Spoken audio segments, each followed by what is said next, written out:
What do is we're going to read some of the information that Greg Scarpa gave to the FBI throughout his 30 years as an informant.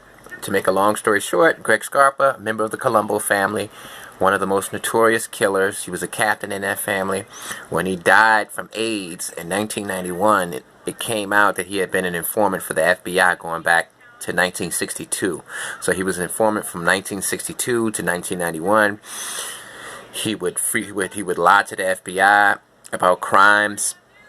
You know, he would kill people and then blame it on other people. He would knock out his competition within his crime family. Like he would tell the FBI, hey, this person has stolen credit cards, or this person hijacked a truck, or this person has a gambling racket. And then once he gets them out the way, he'll take over their racket.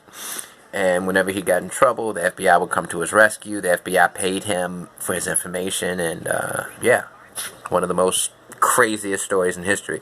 All right, so let's look. The year is 1963 that we're going to be looking at. At this point in time, Thomas Lucchese the commission consists of Bonanno, Thomas Lucchese, Gambino, Profaci, and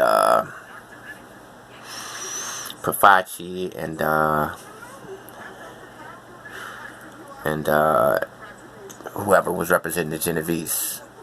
Vito Genovese actually was still alive in 63. Okay, so informant advised that in recent contacts with Lo Cicero, that Lo Cicero had declined to discuss family business. Informant stated that Lo Cicero is presently spending his time redacted, and that Lo Cicero redacted is needling various items like radios, t-shirts, etc. Informant stated that he does not feel that these items are stolen, in as much as Lo Cicero would not run a risk of being caught with stolen items, and he is openly peddling these items on the street to anybody.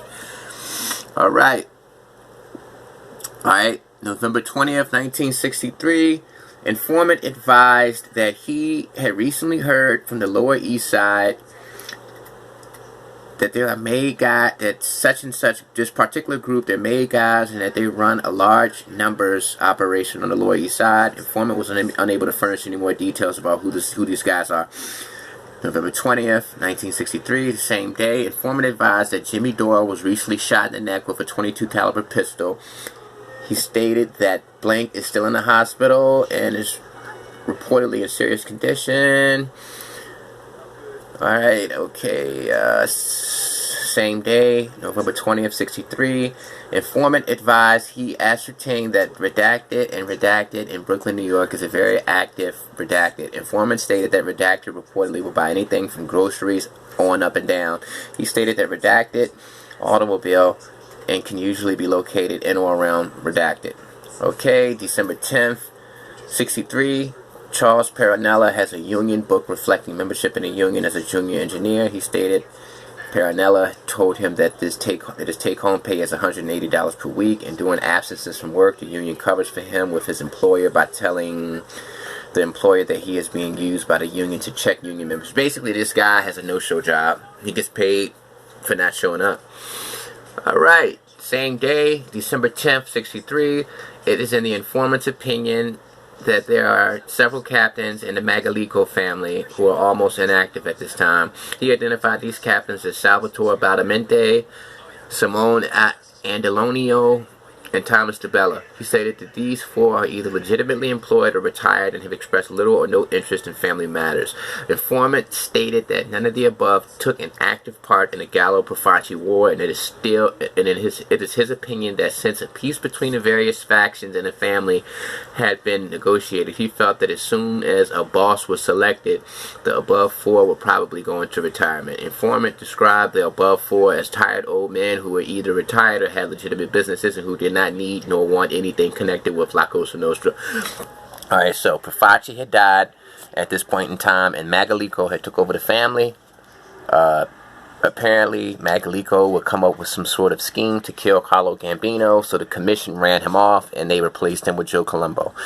Alright, I'm going to come back at you with more tomorrow. You know, this is just 1963. This guy was informing from 1962 to 1991, and he informed on every hijacking, every card game, every drug deal, every administration, every member, everything is anything that he was aware of when it came to the mob, he told the FBI about. He did a lot of lying. And once we get to the parts where he blames other, when it comes to murders and stuff like that, he's going to blame Carmine Persico for every single murder for 30 years. And in reality, he committed those murders. So this is very interesting. Peace.